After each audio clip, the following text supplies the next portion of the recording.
que é isso aí? O cara está sendo enterrado? Ah, está sendo enterrado com oxigênio. Ah, eu logo vi. Está sendo enterrado com oxigênio. Está com o anel fica fora do túmulo. Apareceu o ladrão para roubar o anel. Aí o defunto vai levantar, só pode ser isso. Eu achei aí esses 10 reais ali, mas tem um anel. Tem esse anel aqui, eu tentei tirar, mas parece que ele está enganchado em alguma coisa que não quer sair. E eu não tenho muita força mesmo. O senhor queria ver se tira pra mim? Ih, puxa ele, dá um jeito de desenganchar ele aí.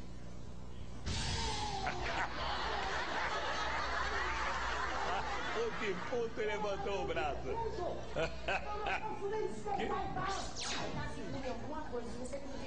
O Salvador é o defunto, Salvador. Tira ele. O Salvador é o defunto.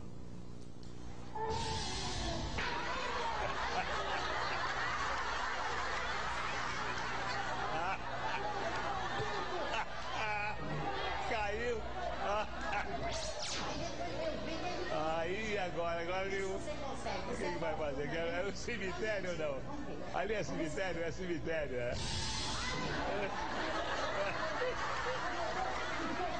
Você consegue tirar.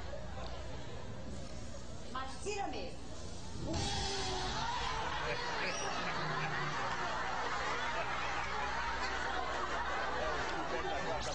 Coisa linda. É o cemitério da quarta parada. Vai depressa. Tira aí, eu queria mais.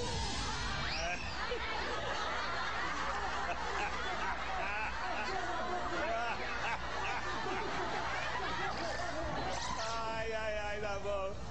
Essa vai perder até o guarda-chuva. Você pode me fazer um favor? Pega esse anel aqui pra mim, que ele tá enterrado. Vê se você consegue pegar. A Ruth é muito engraçada, né? Sai!